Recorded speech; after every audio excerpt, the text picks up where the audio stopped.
Alright. But yes, the shaking heads definitely fits the vibe. But I'm all for disco at the same time. You can almost see the shape of a man and a woman writhing inside, bathed in drug sweat and dirty linens. Bottles lie around everywhere. I think I can see into Clausia's bedroom from here. You can barely see through. Better not to jump to sensationalist conclusions here.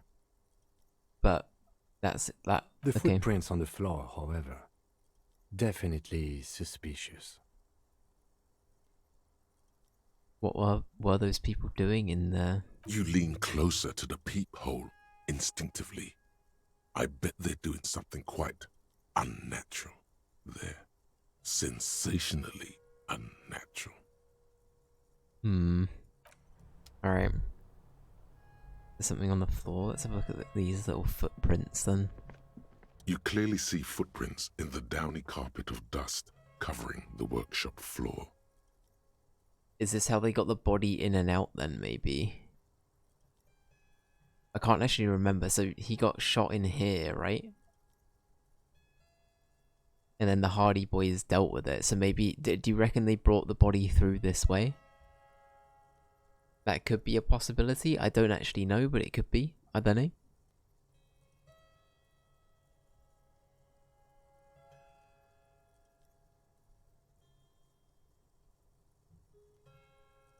You like jumping to sensationalist conclusions? I know, conclusions. Yeah, it's fair enough. Why would they do it that way? Well, they wanted to make it look like a hanging, and they were trying to cover for her, right? Or did we establish that it was Jackpot. moved? These, unlike everything else here, are new. Oh, these are new. Okay. So is this more playing into the Ruby theory? Because at the moment we haven't met Ruby yet.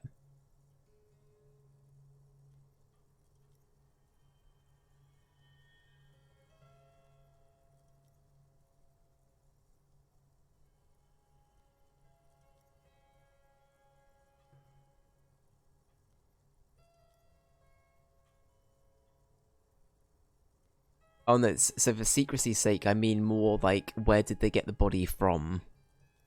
So like, as far as the story was like pitched to us to begin with, like Clausia wasn't even involved, right? That's more what I mean, is that we didn't even know that like he was shot up here, right? I'm pretty sure it was established that he was hunted down by like the Union mob and just lynched, right? So maybe as a way to get the body around, like, and hide the fact that she was involved, they might have had to bring it round this way. Yeah, to not incriminate her, that's what I'm thinking, yeah. As you say, I completely agree that they don't really care about leaving footprints, but it's more making her involved. I say, I don't know, I'm trying to come to conclusions.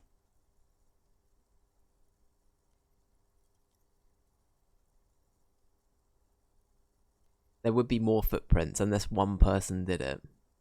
Like one person carried it, but I guess they'd be in the armor. Oh no, would they be in the armor? I can't remember if it was established if they're in the armor or not. I think they weren't. I could be wrong though. Yeah, I'm making up hypothetical theories here. I could be very wrong on every front, but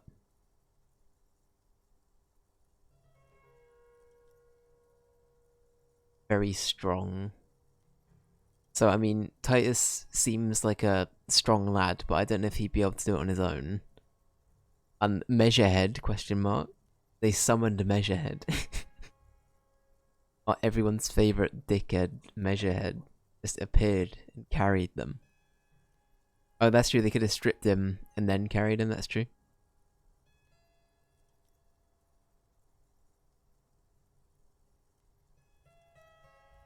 That's true, he was looted with the armor on while he hung, but they could have like taken it off and put it back on again before they lynched him back, if that makes sense. It's a really, actually no, that'd be way too like elaborate and tedious, wouldn't it? That's like so far-fetched and silly. It could have happened, but I doubt it.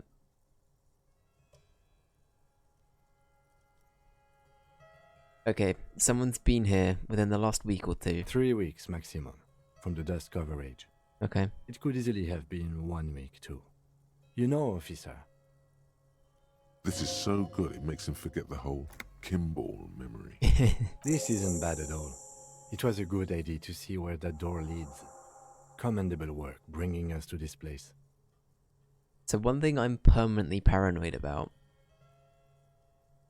is, is it bad? For some reason, I think that Harry is somehow involved with all of this.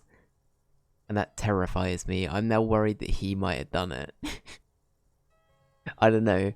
I have like this sneaking suspicion that there might be like a drunken Harry moment that we're missing. It's actually a major like plot point. I know that we crashed the car, but we could have done more than crash the car, you know what I mean? So I don't know. Ever heard of a calms? I'm not aware of it, as I don't know how to say the first bit. A calm? A cams razor? A calms razor?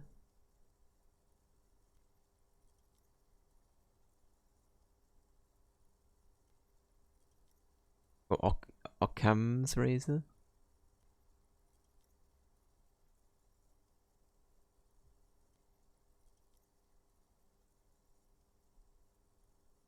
It means someone snuck through what seemed like a secret route, leading to the roof, from where you can shoot our victim. This is significant. This prince, officer, could be the prince of our killer. Yeah, let's have a closer look. Large prints, most likely made by Boots. The size is hard to determine. Sole could be bigger than Vamp. The soles have left a pattern, uniform, horizontal lines.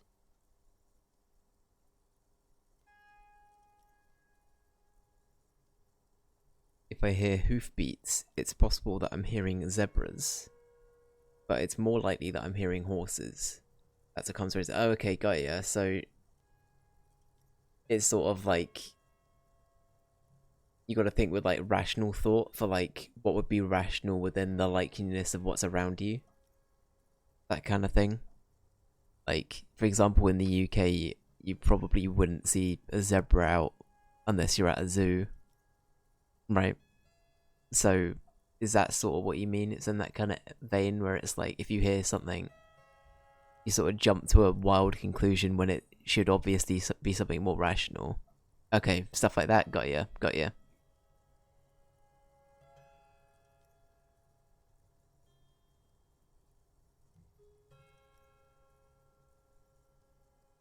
That's quite cool, actually.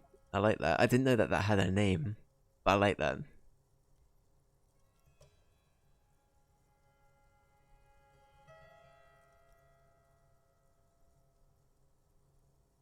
Okay, so this doesn't look like the odd-souled print that we found at the hang-in. The size looks about the same, actually.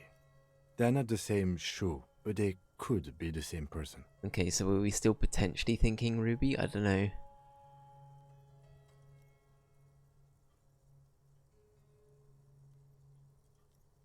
Yeah, I don't think it would look like it. These little horizontal lines are different. They look custom-made to me, or some kind of foreign print. Hard to say. Still a boot, though. Alright. Everything around you is quiet. The prints crisscross the workshop floor. Okay, let's move on. Can we... I don't think we can do anything else with that. Can we... I didn't have a look in here. Give me some loot, please. Oh. Look at this. Hello. I like this jacket. Hang on. Boredom, boredom. Oh yeah, we're in like full-on Inspector Gadget era of Harry Dubois now. We are in big Inspector Gadget era with questionable trousers.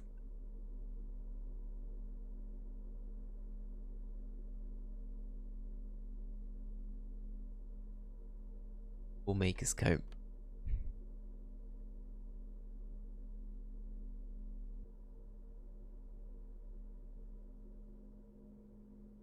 This jacket still sounds, despite it sounding like moth-eaten, it still sounds better than that jacket we found in the sea, literally, or in the harbour.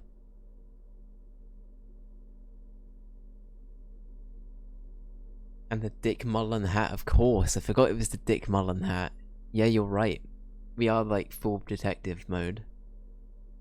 Yeah, it proper noir detective. I completely agree. He looks good now. Hang on, if we put these back on, it fits the vibe a bit more. Or these. Honestly, the trousers, it doesn't really matter. It looks a little bit weird like that, but I'm kind of happy with that. What did we have on before? Visual calculus. I feel like empathy and hand-eye coordination are kind of decent things to have. Let's go with that. Fuck it. Oh no, that's on me, Just Kill. I just need to update it. I'm so awful at doing that. You know what? I'll do it at the end. I'll do it at the end. I'll make a prompt for myself. I'll actually change it so that doesn't come up as a an option, because it's on me really. I should have changed that. But as a general reminder, feel free to use the wheel system that we have. You can use your channel points to vote for any games on the wheels that we have. We have a long game wheel, which is a game that any game on there is over sort of like, I guess anywhere from like 11 hours to 80 hours in some cases. So if you like the look of any of those, give them a vote. And then we have a short game wheel, and anything that's 10 hours or sub that, you can use your channel points to vote for that. And the wheel will actually be happening in the new year, everyone. It's actually going to start. The systems will be starting.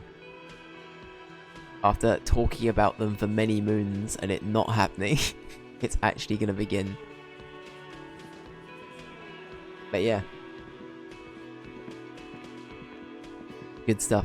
KY, thank you for the vote for Mother 3. I appreciate you. I'll make sure that gets added at the end of the stream.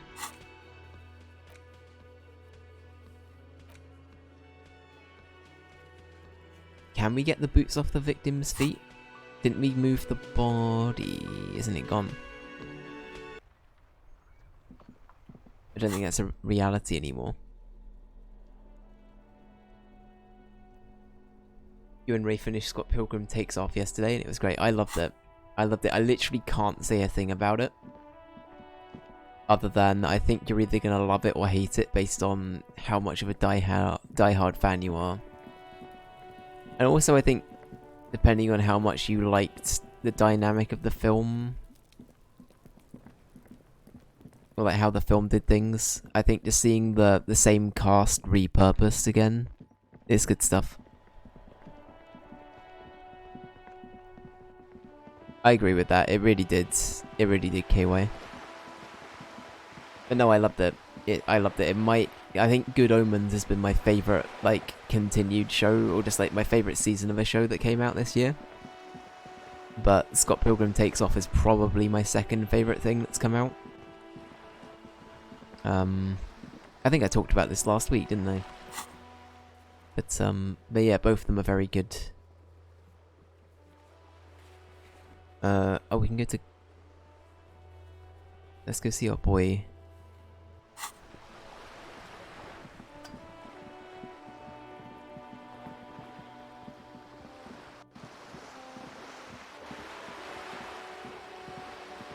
We haven't seen him in a little bit.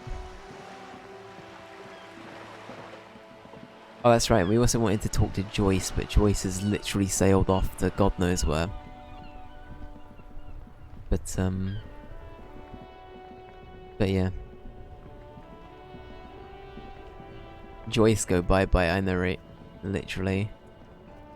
Literally. It was over here, wasn't it? I missed it. I missed it. Can I go down here? I can. Sorry to ruin your game, gentlemen. It is such a pleasure to see you again, officer. How... Alright. Was it rhetoric? It was rhetoric. Yeah.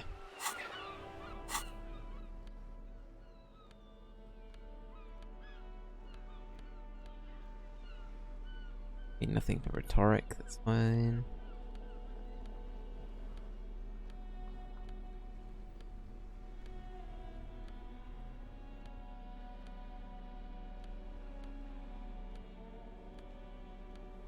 Okay, we don't get it from anything we've got by the looks of it, so that's good. In fact, the only things we... yeah, they only give negatives, okay. It is such a pleasure to see you again, officer. How may I head the city? That's why, yeah, I guess we could do it. It is such Just to a see if we get pleasure it. to A man so principled about his sandwich calls for a principled approach. Too late. That is already... All right. Alright, we were about to try and get a sandwich. SMH. We're literally just going for that sandwich.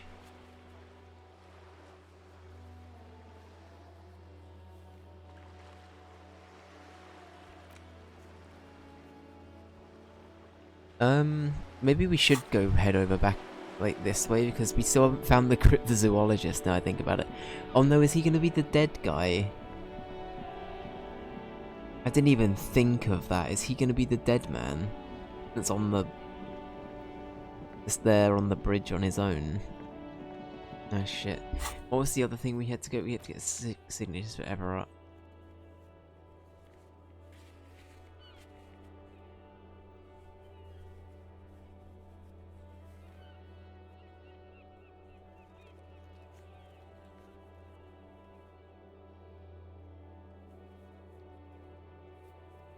I don't even know if I want to do the signature thing. I don't know if it's like...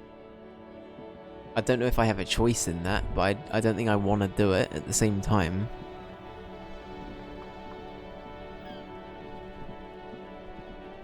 I feel like it's going to make me do it one way or another, or I'd have to do something like similar. Hello, hello.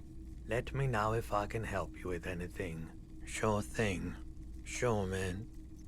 Have you tried? It's almost like the lieutenant steps away, pretending to admire some of the knickknacks on display. Looks like he doesn't want to get involved. Oh, I completely... yeah. Completely understand that. I'm just trying to see if it unlocks more dialogue Go ahead options. then, he thinks. As long as you can walk straight, I don't care. He won't be your nog, but he won't be thrilled about this either.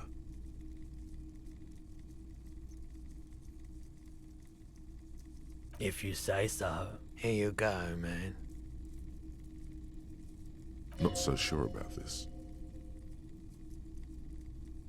Okay, now we're not going to take I it. respect your decision of... I think I just wanted to see if it unlocked anything in particular, because I don't think we've got anything else to do really in the... Hello, hello. Sure. Let me have a look. I like to sell my clothes. I don't know about that.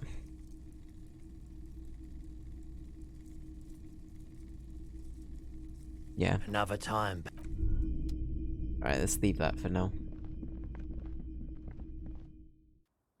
So our gun is still missing as well. Somebody else has bought it. That's the one thing we do know. Okay. We also got to find the... Let's go see if we can find Joyce and... our zoologist man.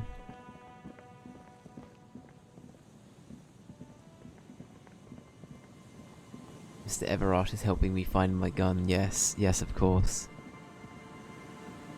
I trust this man, Mr. Everett. Yep, seems very reasonable. Seems like a good egg.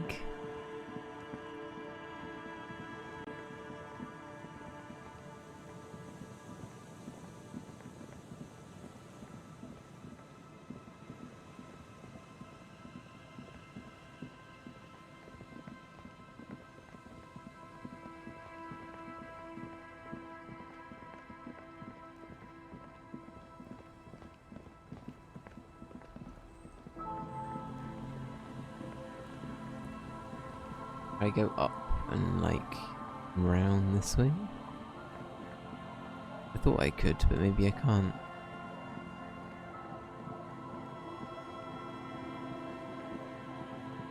Oh, it's this way. Okay.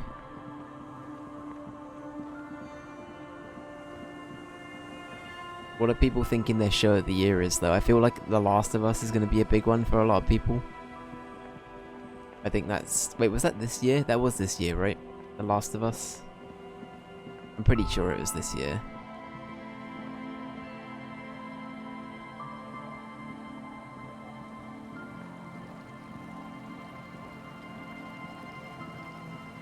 Scavenger's Rain view. Hell yeah, Ray. Also, hi, I hope you're doing well. That's fair. I heard very good things about that. I like a cool time.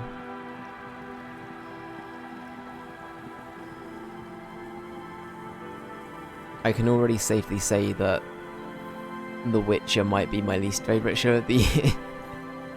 Because, my god, that was The light vanishes quite the inside turn. the concrete slit. The structure goes deep under the earth.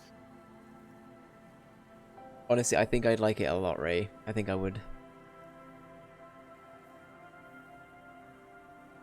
Borderline of your favourite shows of all time. Wow. Okay, that is very high praise. Very high praise.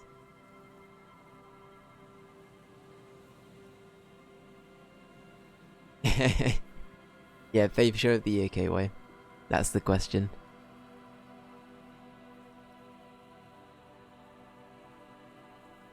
I'll need to find a way to watch it. That's my issue.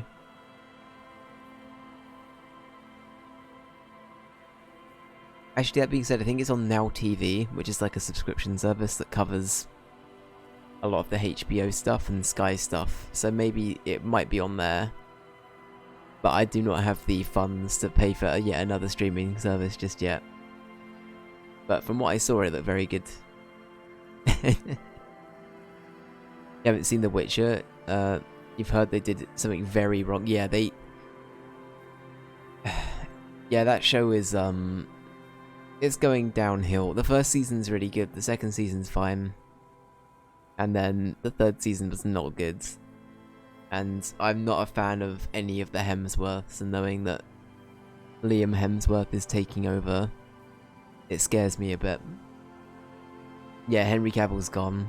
He's no longer Geralt, and as Geralt's the main character, it's a bit yikes. I don't know.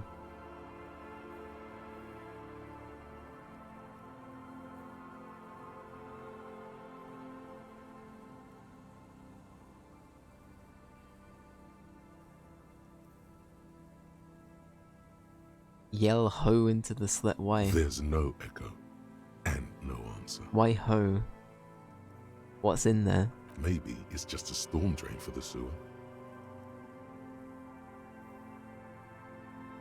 Kim, any idea what's down there? No idea. Could be connected to one of the buildings around here. Think we might find Ruby down there? We might find her down somewhere. There's an old storm drain system beneath Martinez that's mostly collapsed. Revachel's sewage system has been built and rebuilt 4 or 5 times now. Okay. In conclusion, she could be under any building. But not in there. I hope not. Fair.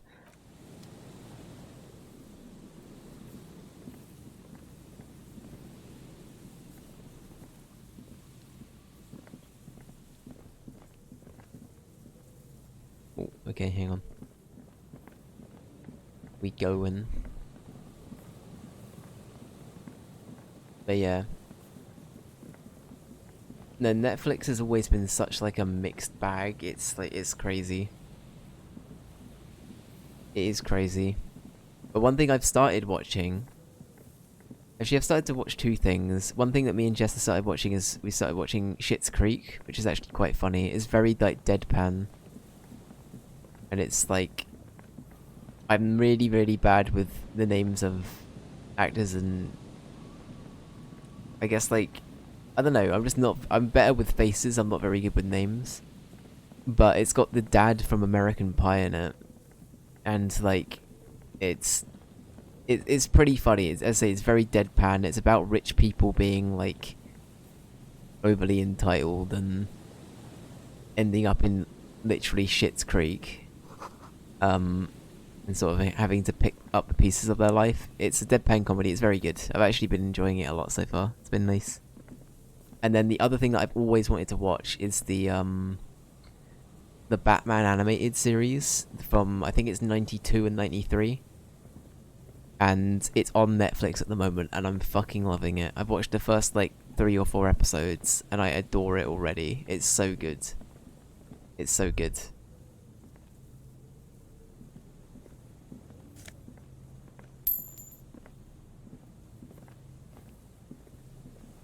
And Mikhail noticed the windows, especially with how there are no windows on the south side.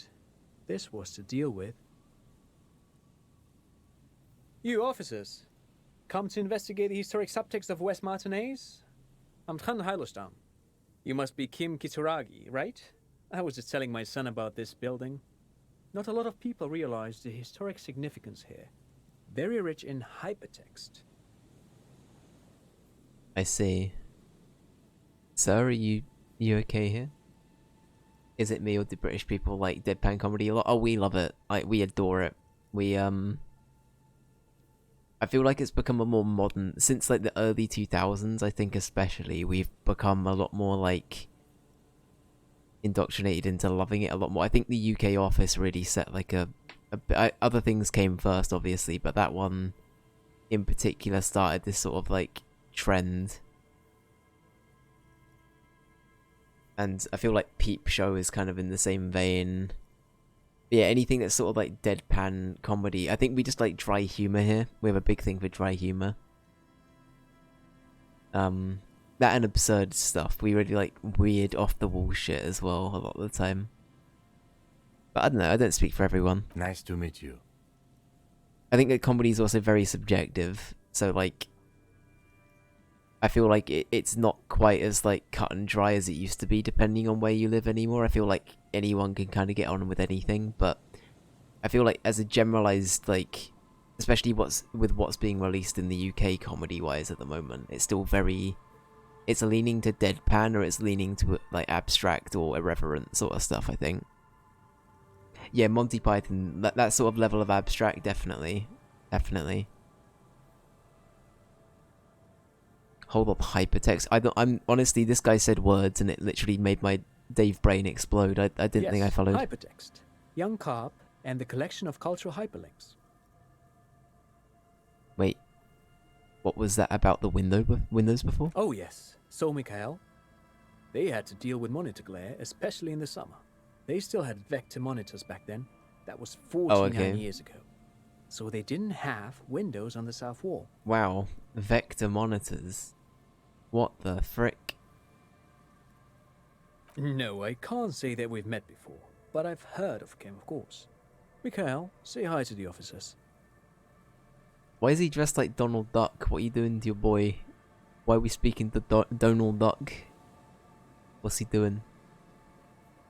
You like Monty Python stuff a lot? Yeah, Monty Python's great. I think I like...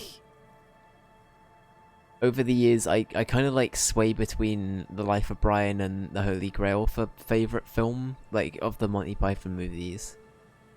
I think at the moment, Holy Grail is still my favourite by far, but sometimes The Life of Brian is like, it just hits kind of hard, it hits good. I like them both a lot though. And yeah, the sketches, of course, iconic. It's all very iconic stuff. A little tired today. We spent all night trying to run Orbis on his radio computer. Have you heard of it? It's a programming language used in Grad. Quite tricky, but he wanted to play this Grad-made adventure program. We've been getting really into worms lately. Into worms? As in... Worms Armageddon? Also a computer program? Smile?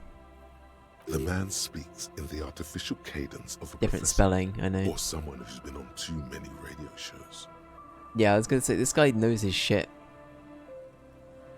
He's also giving that massive, like, look, Timmy, here's all this shit and information that I'm just feeding you even though you're like 6. Enjoy. It's that kind of vibe. You need to see Life of Brian. It's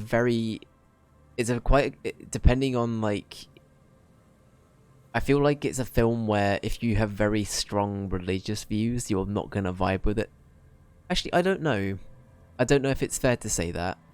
But I can definitely say compared to the Holy Grail, it's a little bit more like... I know for sure it was very controversial when it first came out. I feel like since then it's definitely...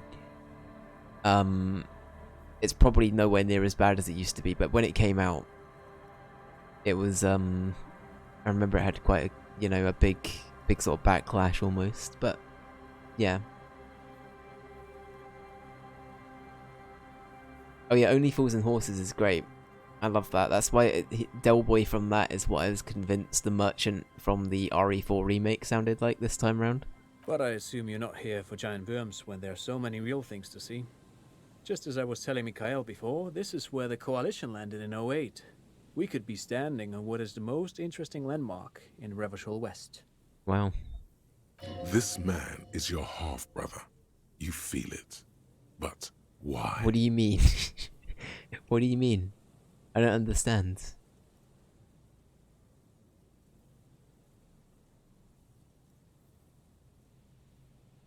Pretty big hit for a while when you're a kid. That's fair. Yeah, I feel like things like that go in and out quite quickly.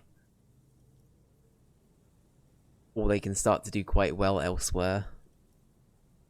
Well, yeah, I don't know. I feel like there's also a lot of cult followings that happen with a lot of these shows too. Like, they still remain quite relevant, weirdly. I think Monty Python especially still feels very, like... not relevant, but it definitely feels like it's almost timeless. At least the films do. I feel like some of the sketches you can't really get away with now, but the films, at least, like, individually on their own, I think definitely sort of stand up and continue to live on a little bit, you know? Oh yeah, Biggest Dickers scene, yeah, that's a classic. That is a classic. Does it make you laugh, would I say? Biggest Dickers. I'm looking for a suspect. Have you seen anyone suspicious around? No, I'm afraid I can't help you with this one, officer. It's just a regular day off for me and Mikhail here. So you haven't seen anyone around? No, I'm sorry. As I said, this is just a day off. We just arrived anyway. There's something friendly and familiar in how he says that. A day off. He's telling the truth. He hasn't seen anyone. What's so fascinating about an empty old building? Aha! But it's not just any empty old building. Okay. What Enlighten me. not a lot of people know is, this used to be the R&D department of Felt Electrical. And Felt, which now sells ink cartridges mostly, was once a top dog in the turn-of-the-century cybernetics boom. Hold on. What's R&D? Feel like all of this is very, like...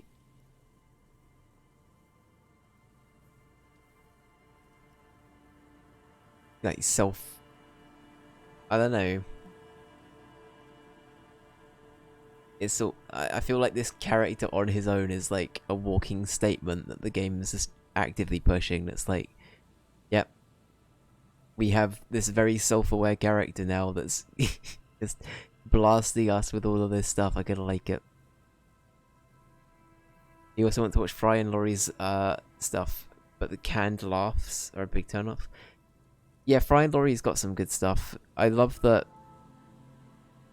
I honestly love Hugh Laurie's direction in his like his career, because he's gone from like things like Blackadder and Fry and Laurie, and then he's in like House, and he just does this like American accent, and it's like, oh, okay. Yeah, Hugh Laurie's just had this massive like change up, and then and Stephen Fry's huge as well, right? He's in like tons of things now. Like, literally tons and tons of things. Yeah, Fry and Laurie's... what's their show? Is it A Bit of Fry and Laurie? Is that the name of the show? It's good. Good.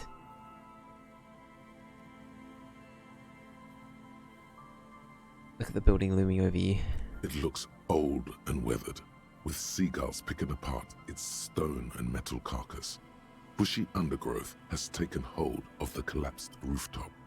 Some kind of bird has set up a nest on a broken windowsill. Okay. Wait, what's an R&D department? Apologies, it's an acronym for research and development. Yeah. They don't use it anymore. You're probably more familiar with RTD, Research and Technological Development. Mea culpa. You are not familiar with that one either. This man is a bookhead. That's not surprising. Only a vestigial ink cartridge and ferrotape manufacturer remains. They started out as a midway electronics outfit in Königstein 2 centuries ago. After an aggressive move to Revachol, Feld became a global player in the emerging personal electronics market of the pre-revolutionary era. Okay. Still, Tricentennial was beating them in business machines. But Feld had an ace up their sleeve. Or should I say, they were developing an ace up their sleeve? I'm mixing my metaphors here. I see. Yeah, what was that ace? It was here in Martinez, possibly in this very building, that they developed prototypes for a tape computer. Oh my god. That's quite cool if that's the case. That's pretty neat. It is a bit of trial and error, yeah. He also had another series. I'm not sure what the other one would have been. I think I've only heard of the first one, but yeah. House MD is probably your favourite show ever. I've heard really good things about House. I've never seen it personally, but I know I've heard it's like very good. Imagine if your name was Trent. Let's go. My name is now Trent. Trentington. A tape computer. An elegant folding mechanism of rollers and ferrotape ribbons, portable enough to be a take-it-home solution. Revolutionizing business machines, possibly even bring them to the average consumer. Which is a feat of engineering even today's giants, Rehm, ICN and ZAM, haven't achieved yet. He assumes something like a combat stance, facing the wind. Indeed. What? The revolution! The boy spoke. The boy spoke. Unfortunately, their moonshot project never made it to the market. Feld's move to Revachol backfired. The revolutionary government liquefied their assets and expropriated those very advanced prototypes. Possibly from this very building, or one of the adjacent ruins. For anyone who's wondering why I'm saying Trent and not Trant, by the way. It's like, there was this video, it was, what was it? It was like this, like, it was like this guy who had like this very, very, like, I've forgotten what part of the UK it was in, but he had a very, like, thick accent and he just physically couldn't say Trant. So he kept saying Trent. I've forgotten what it was. All of this was built by This Feld, was a while ago. even a boardwalk. Wild Pines built Martinez, proper as a resort for their middle management. Feld built this side of town for R&D.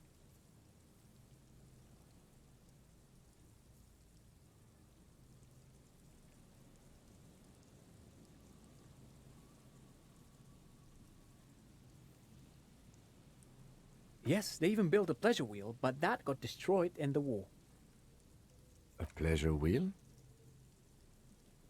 Perhaps reminded of a childhood memory. It's clear he would prefer there were a big wheel, lighting up the coast.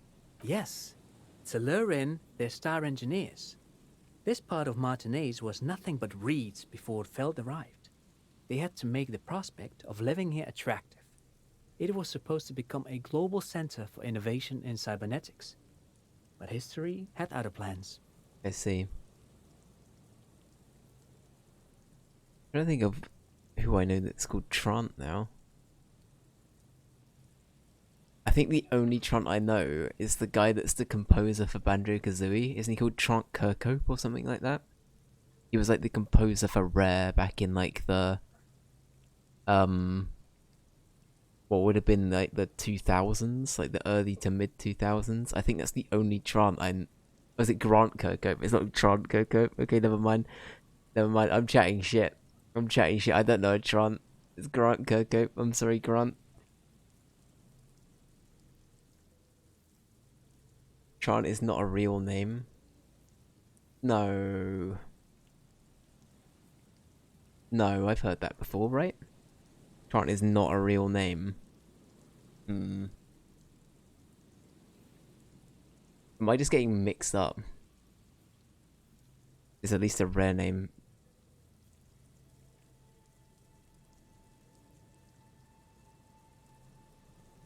Maybe. I can't believe I thought it was Trant Kirkhope. We're doing well today. We're doing really fucking well today. Trant Kirkhope, my favourite composer of Bungo Gablooey. Very good. Very good. Googling it. It's apparently an Irish name. Yeah, that checks out. I could see that.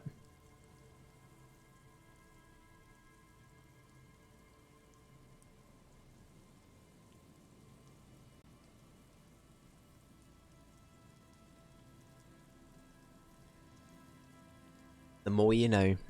The more you know.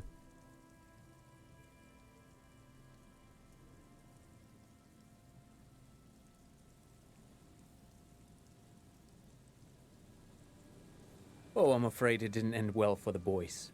But this story is a bit too dark for little Mikhail here. Now, if you were to ask about tape computers... He means that the boys got shot by the communists. The boys were bourgeois. Officer, I told you this chapter of history wasn't on Mikhail's curriculum yet. Let's keep this kid friendly. Okay, sorry, sir. The boy looks first at you, then back at his father, confused. Yeah, what did they do with the tape computers They then? used them for military communications, but also to write and send out press releases. The most notorious example being Le Décret de Mars.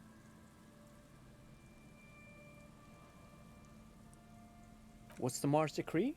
I mean the radio transmission sent out to news agencies and world governments by the newly created commune of Revachol on the 7th of March in the year 02. It's a beautiful piece of text, actually. A singer-songwriter I know, Charette, called it a love poem to Revachol on her political concept album, Bon Baiser dans le Lind.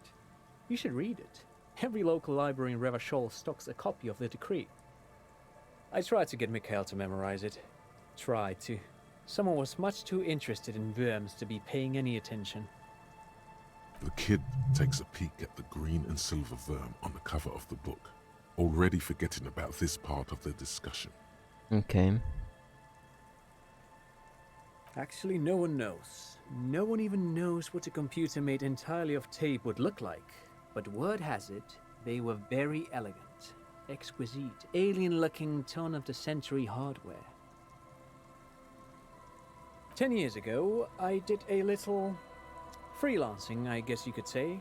I was a special consultant for an exhibition at the Wompty Dumpty Dum Center in Vredefort, Oranje.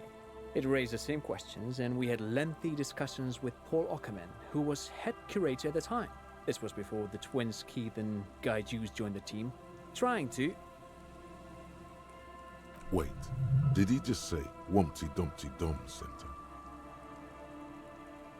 Yeah, Wumpty Dumpty Dom Center, okay. He did it.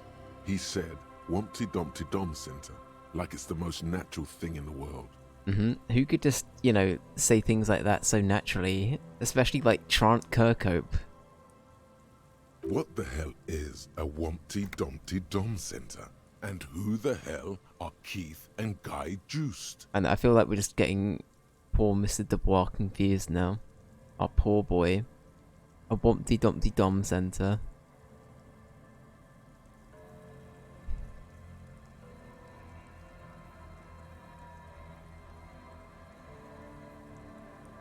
Okay, well, I feel like we've got to call them out for it. The Wumpty Dum Center for Contemporary Arts. The exhibition itself drew on Lagerman's notion of memory, and so there were some parallels. That's why the head curator, Paul Ockerman, chose to... Okay. I have a question regarding, because KY, you bring up a good point about the encyclopedia bit. If we had a higher stat in that, would we actually be able to follow on with this? I feel like that would make sense. Is this very much like an int check in D&D, where it's just like, oh, Harry Dubois is not like book smart enough, or is this like a bog standard response we'd get? So I'd be kind of being... I feel like this isn't a major spoiler, so I'm kind of happy to know in this instance. But I feel like it's one of those things where it probably would like change little bits depending on what we go for. I don't know. I feel like Harry would assume that they're making it up. In fact, I'm not. The Wumpty Dumpty Dum Center is a place you can visit if you're ever in Vredefort and are ever in the market for an exhibition space / contemporary art research center. But perhaps I should return to the tape computers. As I was saying, the device itself was very elegant, fragile even. One could write directly on the tape using a special chemical solution. The machine would then analyze the handwriting, perform operations, and project output onto a white screen. It was a beautiful, delicate thing. I see. And the right mad respect for the Wumpty Dumpty Dom Center. Let's go. it will usually say encyclopedia hard failure if it fails a check, but I think sometimes it opts to hide the check completely if you're not high enough. Okay, that kind of makes sense. If it was, yeah, it's one of those things where it kind of feels like silly to still make you do the check if it's obvious you're not going to hit it. You don't even know you don't know. That's good, I like that. Harry Dubois doesn't even know. He has the face of a man who has no idea what's happened. Made of black film and folding tape structures. I feel like we should, as a police officer, or like a detective, we'd be like, the RCM should get some of those, you know what I mean? One would be very useful. Though I understand the socio-economic causes of the revolution, it pains me to imagine the revolutionaries setting fire to the precious device. But so they did. The Felt playback experiment vanished into the fires of '07.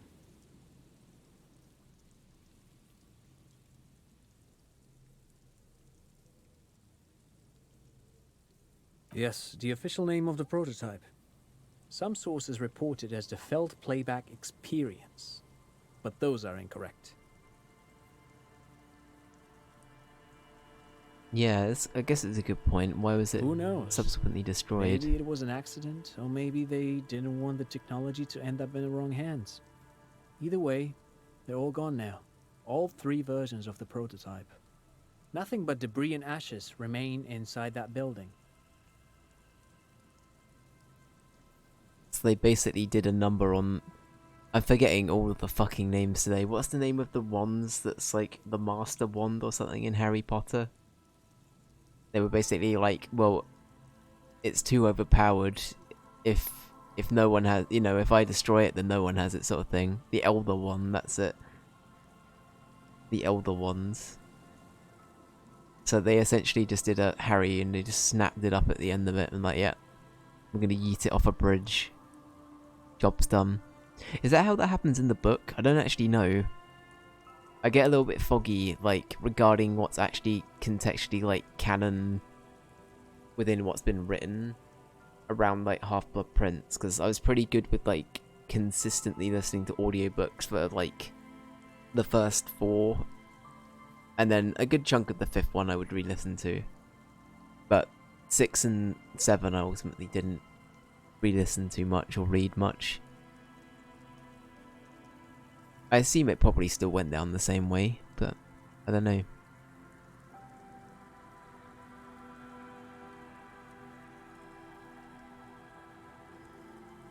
It kind of sounds like it, yeah. It literally just sounds like, you know, the advances that could have been made just got stunted and halted. It's, yeah. It's kind of crazy. But of course, what else? Are we about to beg someone else for money? I kind of want to do it. You look like someone who has money. Do you have any money? I do have some money, yes, but that's not what's really important here. Okay. He's not gonna give you money. Aw. What are you doing? Clearly you were just profiling. No, I mean, come on. You need the money. If it's not a thing, he can give you some. Oh god. Will I have some of that? Unimportant money. Please. Oh no, I don't have it on me, officer. I was talking in more general terms. I see. I'm just spending time with my kid here, showing him around the lesser-known parts of our hometown. It wouldn't be wise to carry huge amounts of cash on such expeditions. Not that he would have to worry about being robbed. He looks surprisingly buff. Does he work out? Why are we asking him if he works out? By the way, do you work out? I know as a man of the law, this is a very weird question, sir, but you'd be looking fine.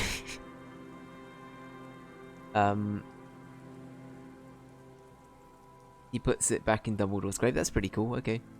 In the book, sure. Okay. That's the thing, though, right? Like, in hindsight, looking back, it's been left to sort of just be, you know, as you say, everything just sort of has been halted and no progression's been able to be made. But in reality, I guess the worry would have been you know, it seems like a lot of power.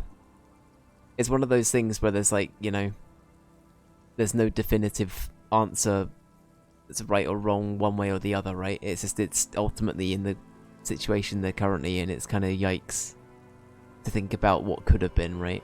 I guess that's always the issue. I do some Lomantang stick fighting now and then. Okay. I was about to say, what is that? It's an anthropological heritage of the Lomantang people. A martial art of sorts, but what not a lot of books mention is that it also carries a cultural significance among the Lomantangs, as it used to be the best means of showing off to look for a bride, which, interestingly enough, brings us to the socio-economic structure of the traditional and rural tribes of the Lomantang Isles, which... But anyway, I'm boring you with details again. You were saying...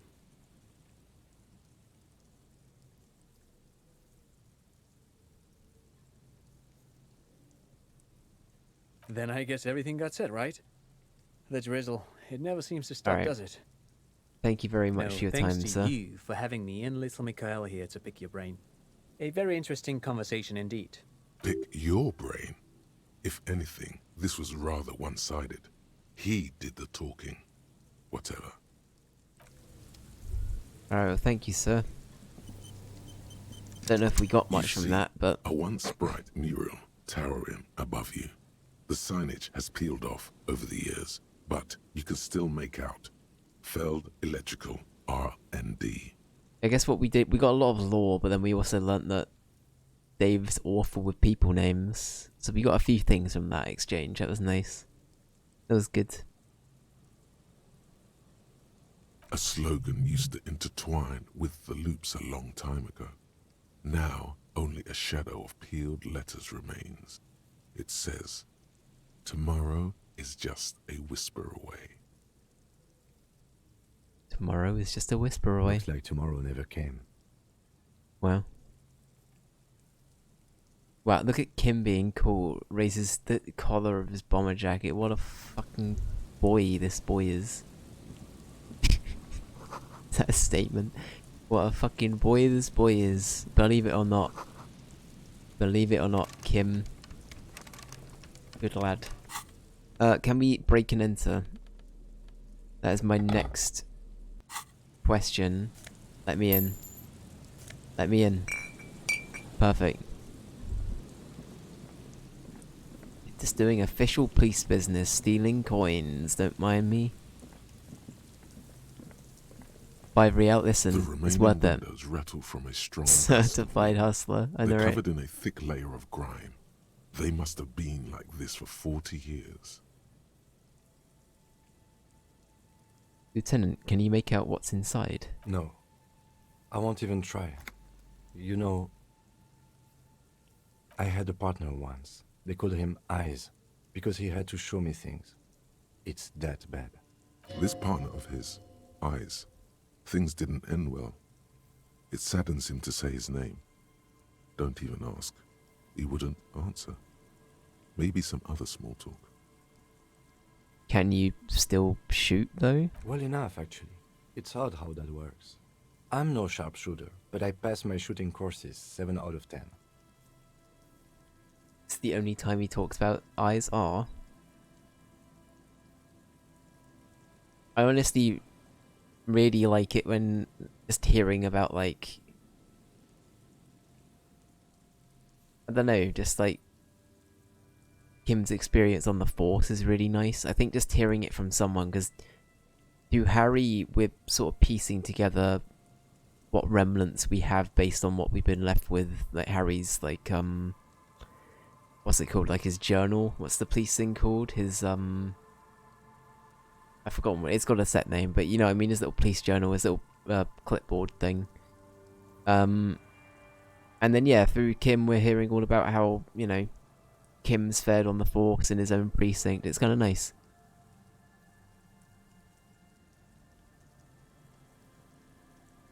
What do we know about Harry's past?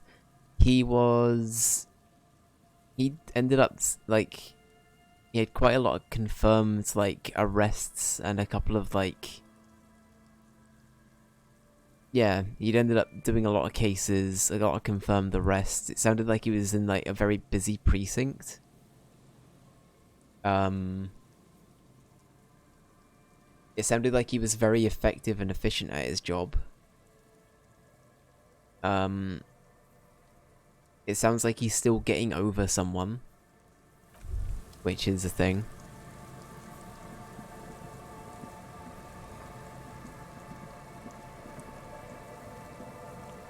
He's a competent cop in a bustling precinct. So far, so good. Yeah. That's what we got. That's what we're working with. So everything else from there, I'm not too sure yet, but we'll wait and see. We'll get there. Yeah, we're also going to be doing a longer. So we're going to be playing Disco again on Wednesday this week, just as a preemptive heads up, because Resident Evil is done. So we're going to have another Disco stream this week. It's going to be an hour longer than today's stream as well. So we're going to be doing another big Disco stream coming up, which I'm looking forward to. Because although I really enjoyed the DLC for RE4, I've been yearning... Did we find them? I think we found the boy at last. Oh my god. It's been 84 years we found them. But yeah.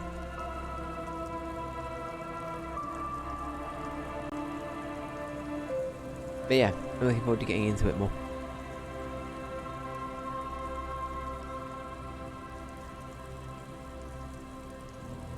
Well, you can't know this. Do you think he did anything before he became a cop? Honestly, I'm not sure. Based on what we know, honestly, I'm not too sure. In terms of work, yeah, we might have had some contextual clues, but either I've forgotten it and we have been told. That patch of reeds over there, it's a great place to hide something. Kind of out of the way, being so close to the water.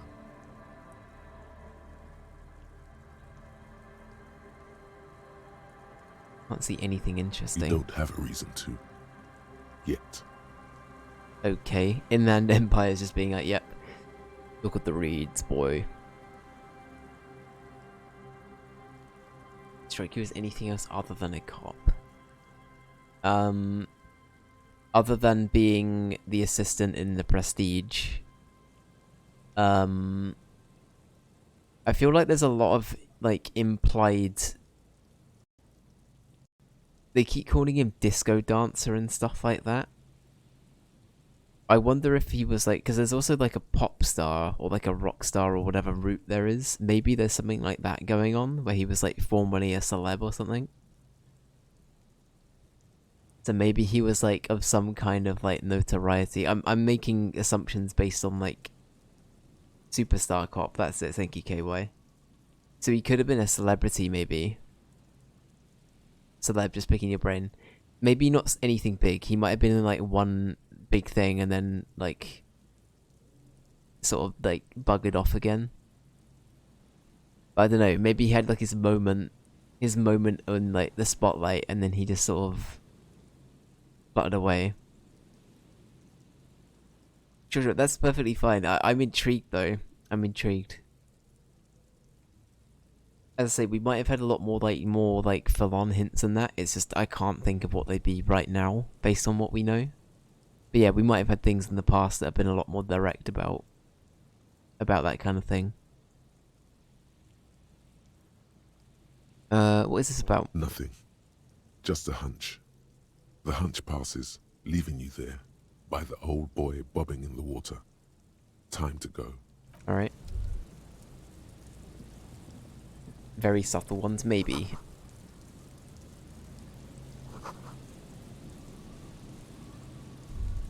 Oh, loot.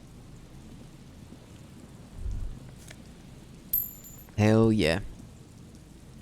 Alright. Let's start with you.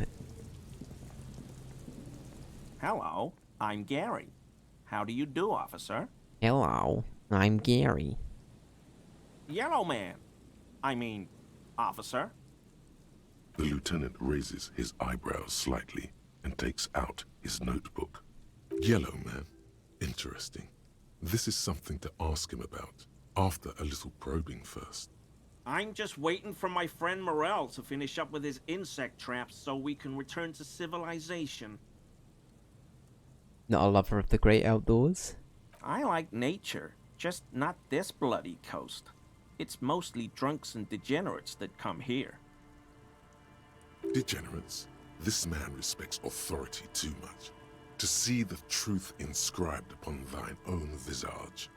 Pretend thou art a paragon of virtue.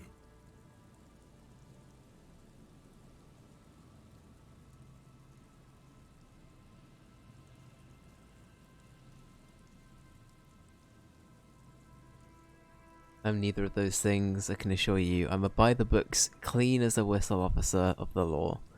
I'm not even tempted to touch intoxicants. That's been true, to be fair, for our playthrough so far.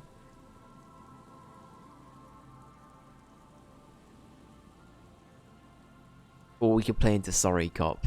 I feel like that one kind of plays into Sorry Cop.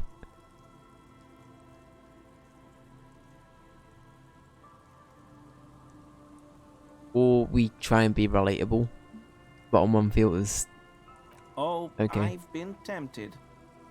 But someone has to stay strong for Revocall. Forever Carl. Sorry, I narrate. Literally me playing this. Jaskill, thank you very much for the vote for Oblivion. I'll make sure that gets added at the end of the stream. He pronounces Thank you very much. Revocall with a hard K. Revocall. Unlike other people. Yeah. Serious question time. This man is no innocent. No one is. You said Revocall. I like to pronounce it the hard way. The old way. The Vespertine way. He winks at you, trying to relay some hidden message, inviting you to mispronounce it too, perhaps. It's odd. It's a secret rite. A very fringe nationalist handshake, probably. Yeah, I was gonna say it seems like it could have some other okay. I was thinking that too, Jaskill. It could be fucking fascists.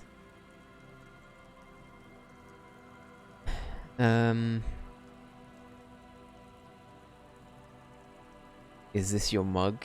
That's a good point, we could do that.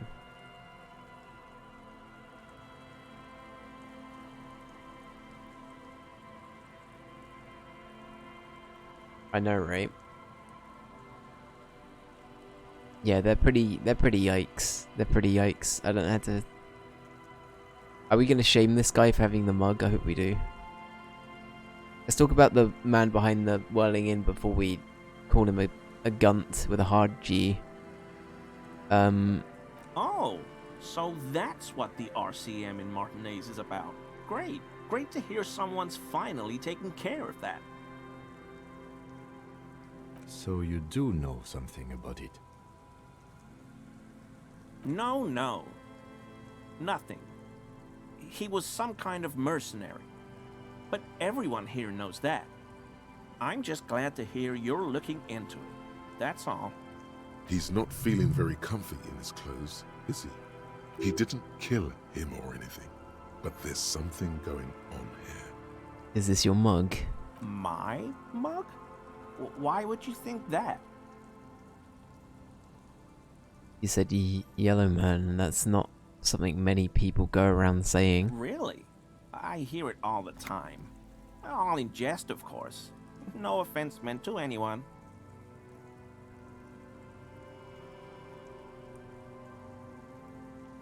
I mean,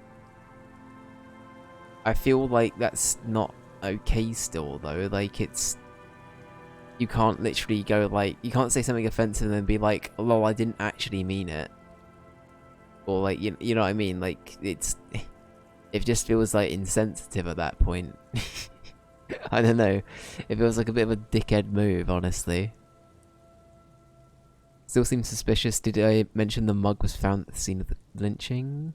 Okay, I admit it. I threw the mug away in the trash container behind the hostel. I know I shouldn't have, and I am very sorry, officer. You're not going to find me, are you? I just... Oh, I can find him.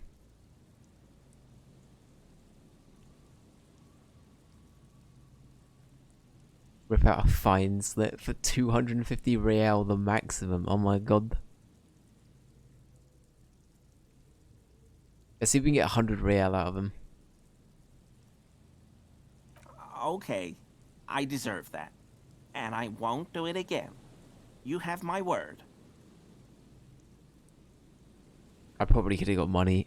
Money? I could have put more money for that. I don't know what got into me.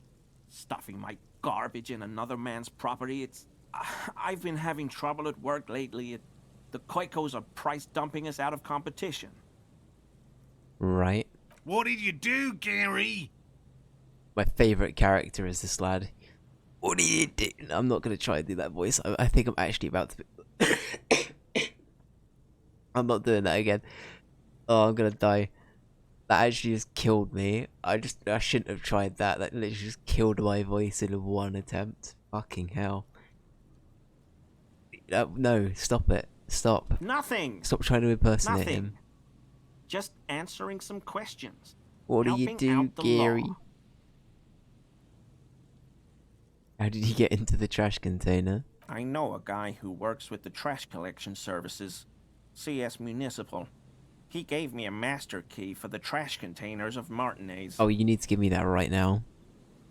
Why would you need to get into everyone's trash? That's true. So I can use the Whirling's trash compactor to store my own stuff. Garbage disposal is expensive as hell.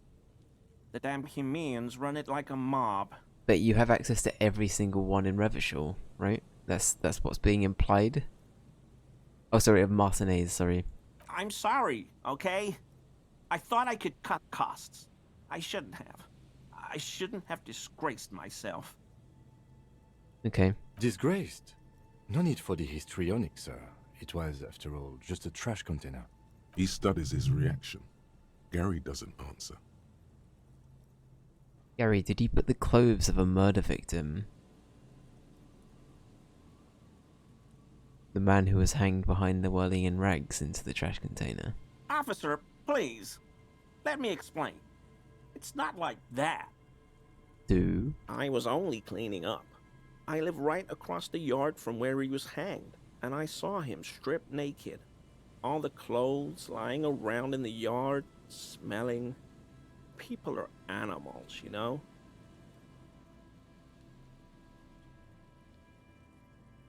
Okay, then what happened? Then I came out to clean up the rags because no one else would. I put them into the Whirling's trash, along with a broken mug, admittedly. Okay. I was coming to throw the mug away, and, well, I threw the mug there and the clothes too. Right. It was just civic duty. Exactly. That's exactly what it was. Civic duty. As he shifts uncomfortably, a series of clicks, like the clinking of glass beads against one another as they roll across a hardwood floor. You've heard this sound before, but where? What's that strange sound? What sound? That clinking I just heard when you moved. Really? There's lots of weird stuff out here in the reeds, though. Insects, trash. Could be the wind shifting some garbage nearby. You wouldn't know anything about the victim's missing armor, would you? Armor? No. I mean, yes. Of course. I know he was wearing armor, but I don't know anything about it. Oh, so it just said victims. I don't know why I did that. I just turned into Ren from Ren and Stimpy for like a millisecond. An infant could see he's not telling the truth, but he's too scared to admit more wrongdoing.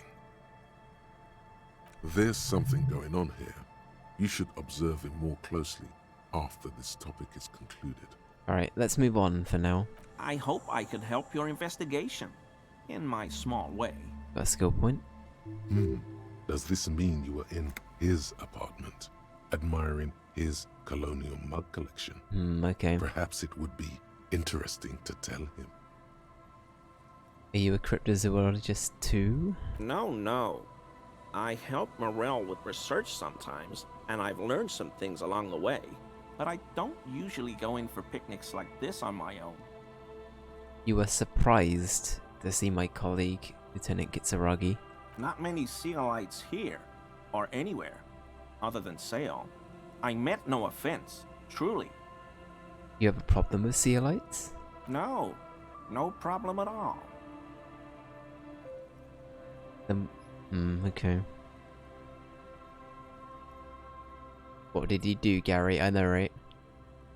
No problem. I think it's every time. I'm gonna try and impersonate him, and it's gonna sound like Squidward. It's that, or I try and do this lad, and I end up straining my voice and dying again. So it's one of the two. It's one of the two. So Gary, you live nearby in an apartment in Martinez. Sure do, officer. His eyes narrow slightly. He's wondering where this is going.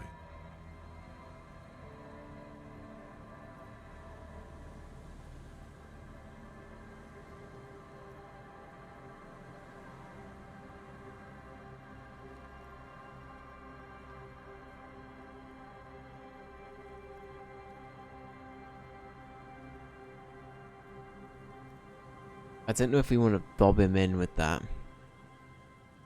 Have you found your door? Maybe we should say that Mr. Clare's involved. I can't remember if Everard said that he didn't want to be, like, involved with this, but I feel like he wouldn't really care.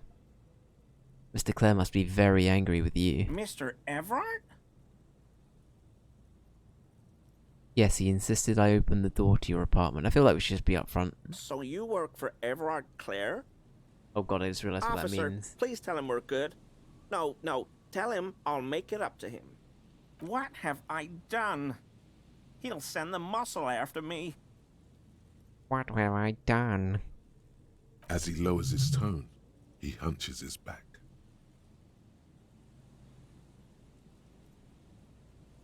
Really, I don't even know what it's about. What it was about. I just opened the door. Actually, no. I feel like we should call him out for the mug.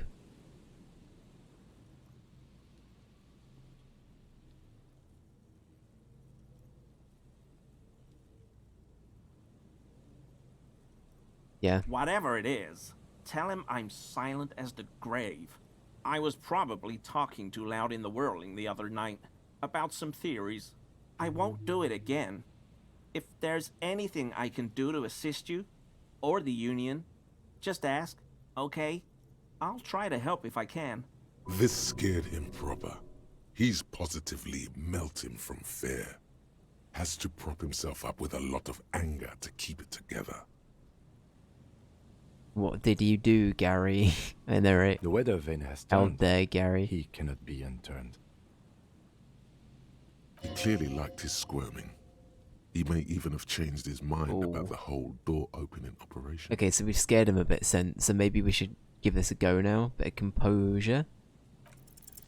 Is he? Fuck. He's looking comfortable enough. Maybe What did it you was do, just Gary? beads. Sounded like beads. But what kind of beads might a man like Gary be hiding beneath his clothes?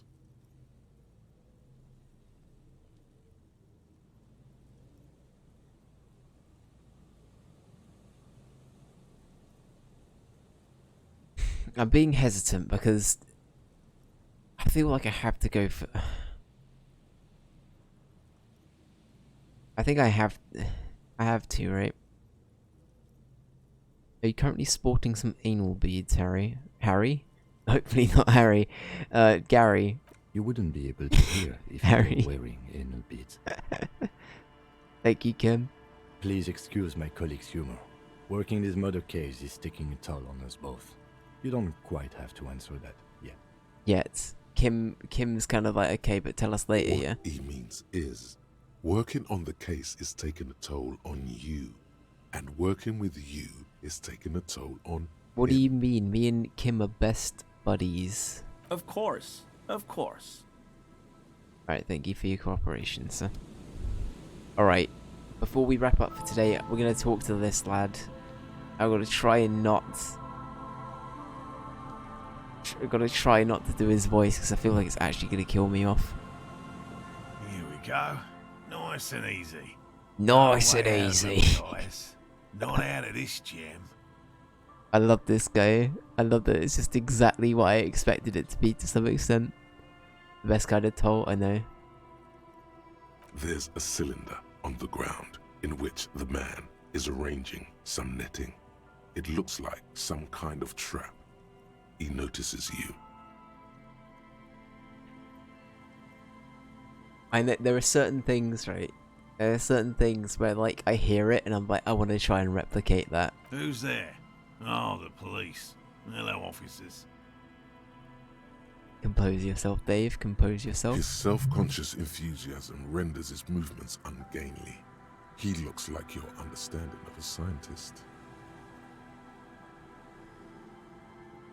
Yeah, we found you. Your wife's looking for you, sir. To what do I owe the pleasure? The pleasure. That's sarcasm. He takes no pleasure from your appearance. You don't seem too happy to see the RCM. Oh no, it's alright. I'm just busy. What's this about?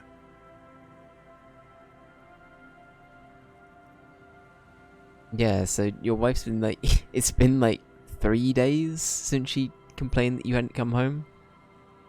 Hadn't come back. You're still waiting for you to get back. Of course. Thank you for passing along the message. That damn water lock is broken, and we can't go all the way around the A81. Should we, like, dob ourselves in?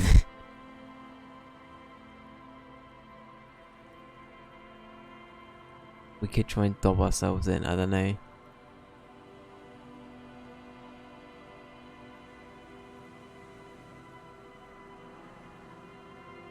What did you do, Gary and Harry?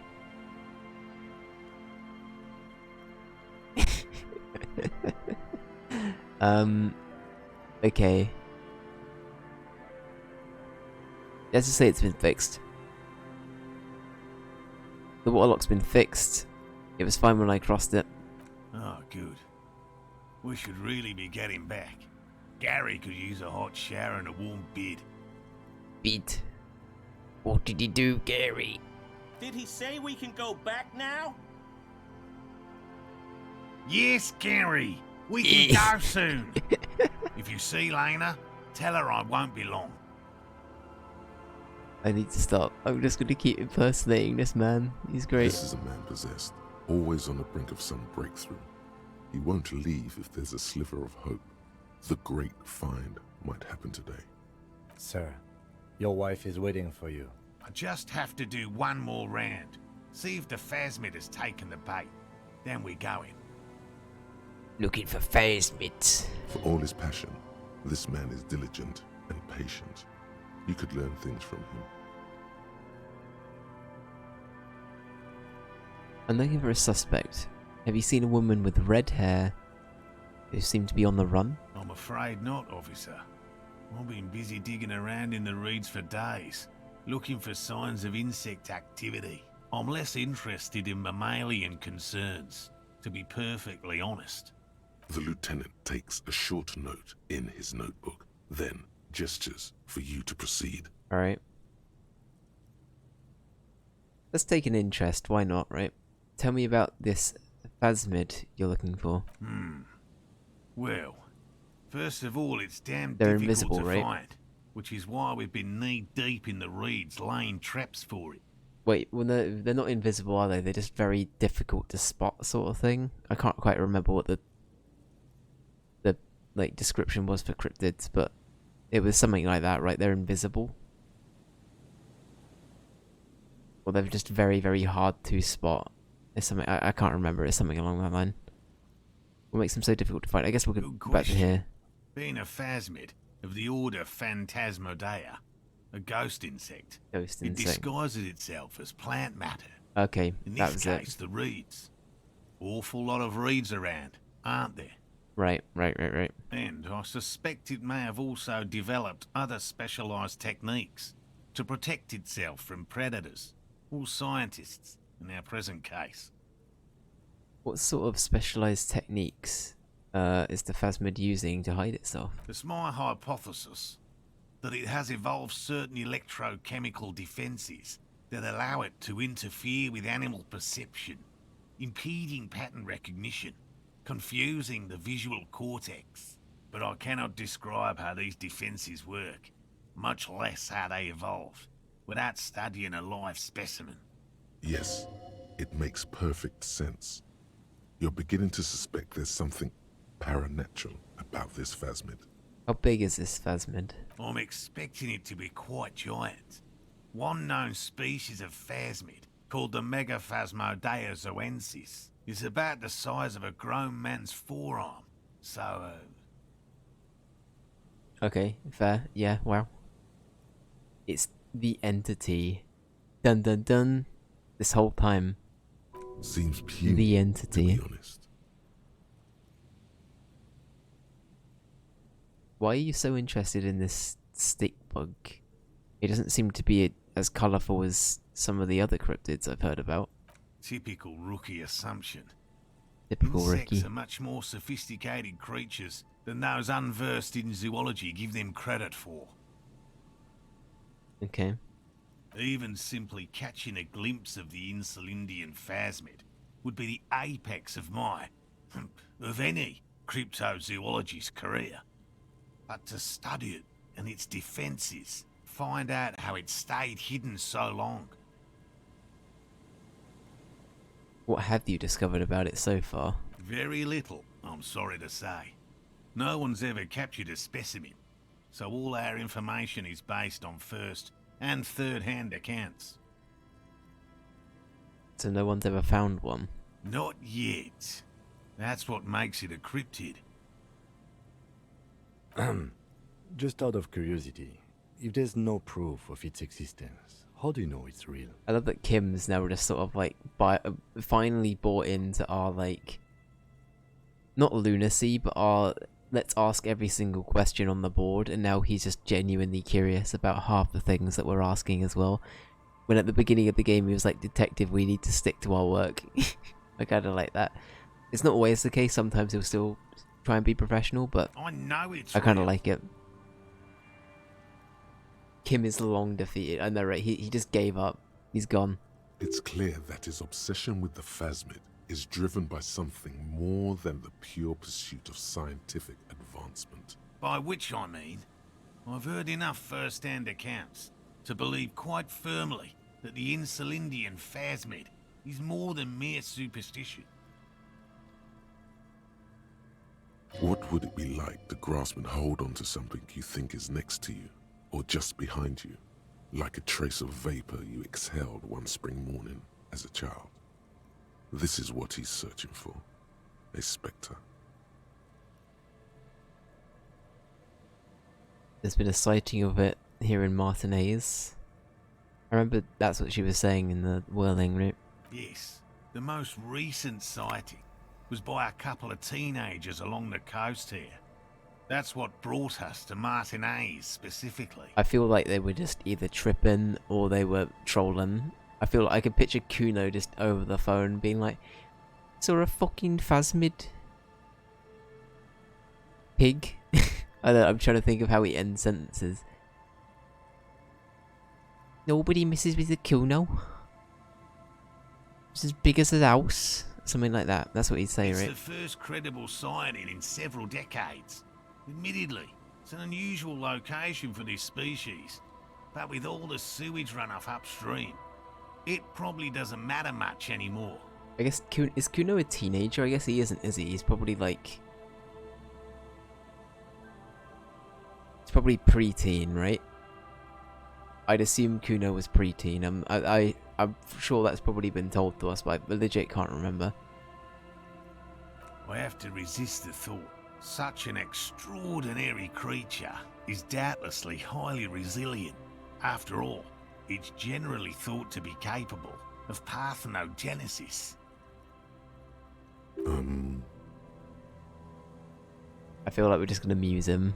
Parthenogenesis, meaning the females don't need males to reproduce, makes it easier for a species to survive in adverse conditions.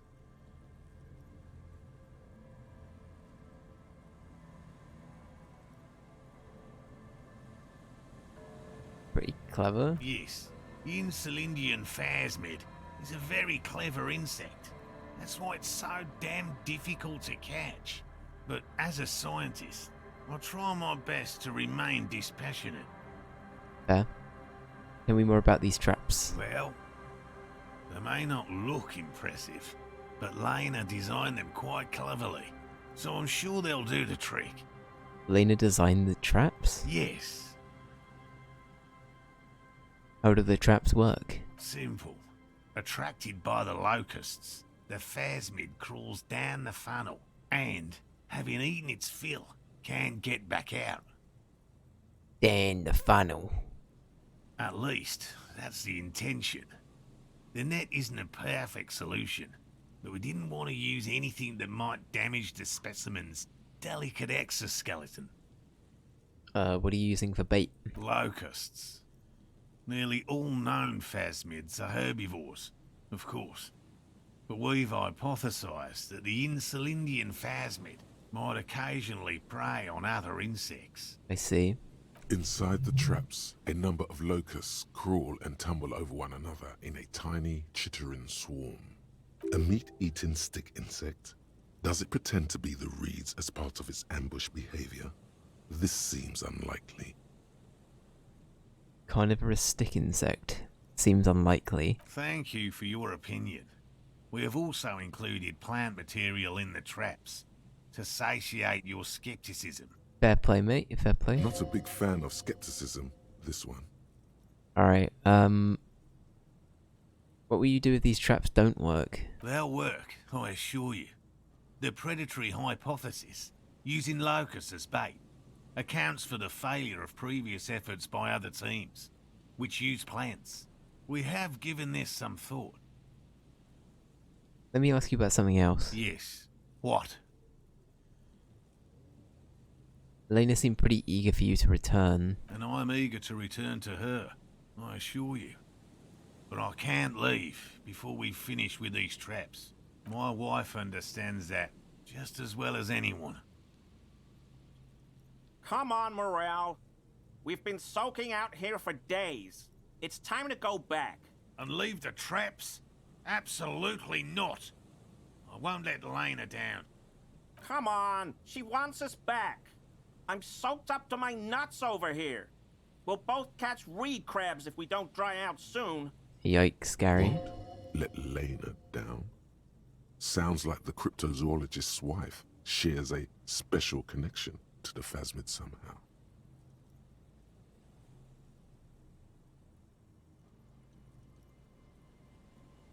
I didn't know the phasmid was so important to Lena. Of course it's important to her. She's seen it. A verified sighting, on record. One of only 4 this century, and it's hers. Really? She sighted the phasmid? You didn't tell me that. Yes, that's how we first came to know one another, in fact. But that's her story to tell, not mine. Needless to say, you must ask her about the mysterious phasmid. Alright. Suffice to say, it's long been our dream to find proof of the Insulindian phasmid together. I can't abandon course now. Maybe you could go back to the whirling, warm up, and come back to check on the traps later? No. The traps need to be monitored on a regular schedule. What would we do if the phasmid were to starve while we were sipping tea at the hostel? He's dead set on this. What if we check the traps for you? I didn't expect you to take such an interest in our work here, officer.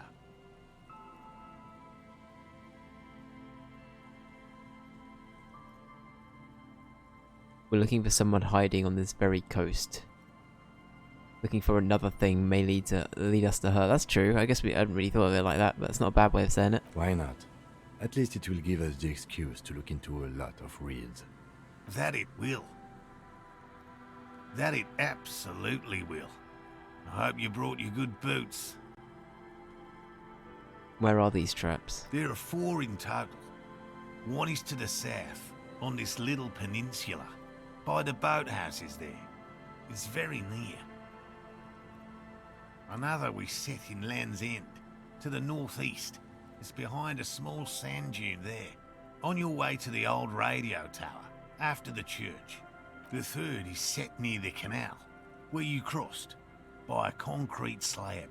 A big thicket of reeds going up the slope, and among them... You should check at least one of those before returning to this one, since I just said it. This one's more of a technicality, but still, better safe and stupid than sorry. What do I do if there's a phasmid in one of the traps? Bring it to me at once. Just make sure the trap is closed tight. He's not comfortable with the possibility that you'll claim the find, but he's lying about this even to himself. What if I encounter the phasmid in the wild? That's highly unlikely, officer.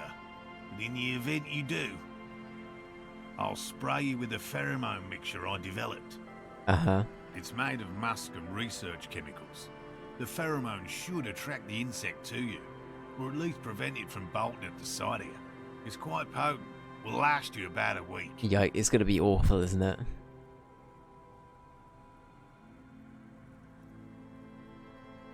Lay it on me. Wise choice. I hope you're not buying this.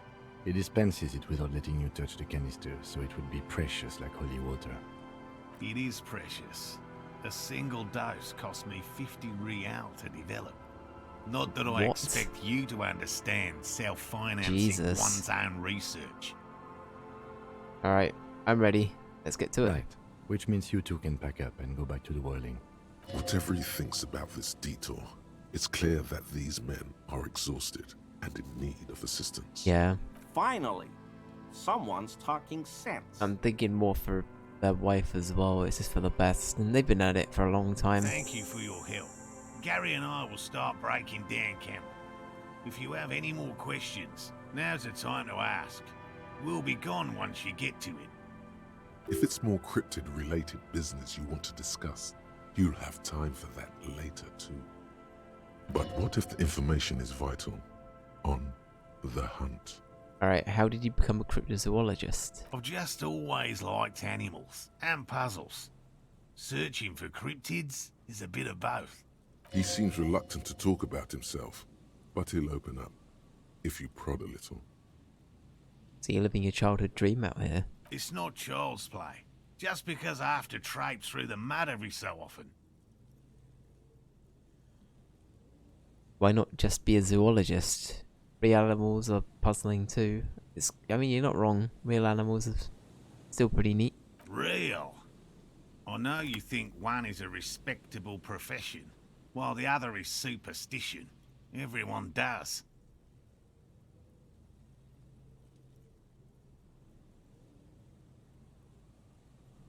Honestly, being a cryptozoologist trumps most of the garbage I've seen people do. My methods do not differ from other scientists. I simply draw upon a wider variety of evidence. And I have more hope that something truly surprising might happen. And has anything truly surprising ever happened to you? No, as I said, I have yet to catch a cryptid, although I have come close. Interesting. Something for later, this close call.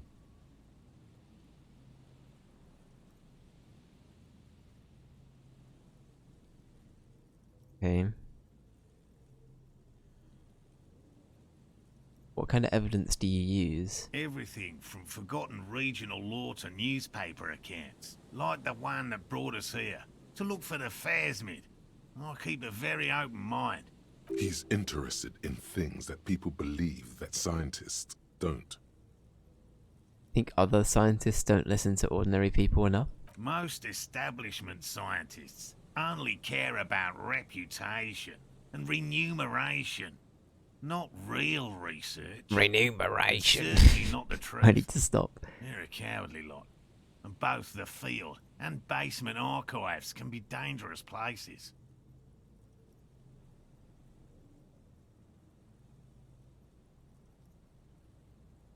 Yeah, so you've never discovered one? No. Very few cryptids are ever discovered, and not for a lack of trying.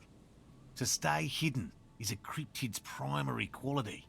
It's even in the name, cryptid. How many cryptids have been found? Of the list of cryptids kept by the Cryptozoological Society of Chemney, which is 4,082 items long, about 2,000 have been confirmed as hoaxes. 2 are categorised as confirmed discoveries. The rest are in differing stages of discovery, refutation, and data collection. Only 2 have been proven real. Yes, the Chateau Quan forest pygmy, who turned out to be an extinct species of primate, and a cave salamander from Yugograd, who is, honestly, quite unremarkable. It's in a zoo somewhere. We cryptozoologists are brutally honest with ourselves, more so even than the public. With cryptids, most cryptids are hoaxes or they are never found. That does not mean we should stop searching. I feel like we'd be kind of blunt about it. I don't even know what to say. There's a small number of discoveries. Do you know what the success rate in pharmacological research is? 0.00003% of bioreactive agents have reproducibly beneficial effects. Yet science persists in the search for medicine, as we persist in our search for new species. I love that Gary's just there like, I want to fucking go home. Why are we still talking about cryptids? He has clearly done his math on this. There is no surprising him or swaying his opinion. Thanks for explaining that. Now about something else. Yes? I think we're done for cryptid talk. Have you noticed anything off about your friend Gary? No. No, of course not. Why? Are you sure? Well, he's been a little unenthusiastic about the trip. More so than usual. That's understandable. He just wants to get home and warm up. Yeah, I guess that's true. He doesn't want to say it, but this is unusual. Gary's been to the jungle with him, to places way more challenging than the coast. Why so eager to go home? I'll get going. That's true, you might just be a bit shaken around us, maybe. Alright, well, I'm going to save here as well as letting the game quick save. But yeah, that's going to be it for today. So we made some progress here and there, we did some looking around, we did a few little bits and pieces. I feel like this has been like a good exploration day as well, so I feel like we've done that nicely. But yeah, I'm going to wrap it up here, but thank you Just Kill, thank you KY, thank you Ray, thank you Jess of course, and thank you anybody else that stopped by and lurked. I do appreciate you. And yeah, I've been enjoying Disco actually, it's been really good, so I'm loving it still, it's been a great game so far. Part of me, I will say that with this game, I have no idea. It feels like a game I could be playing for literally another like 30 hours potentially. So, and I kind of love that. I love being sort of in the dark about it. So, yeah, we'll wait and see. But I'll be back with the Cyberpunk DLC tomorrow. We'll be playing some more Disco Elysium on Wednesday, and Thursday will be my last stream. For a little while, as I said, for 2 weeks in December. I will be having a little gap, a little break for the first 2 weeks, but after that I'll be back to sort of being around again, doing a few streams here and there, maybe a few Christmas streams lined up too, so stay tuned. I will see you tomorrow for Cyberpunk, and I will see you for Disco on Wednesday. Take it easy. Bye bye.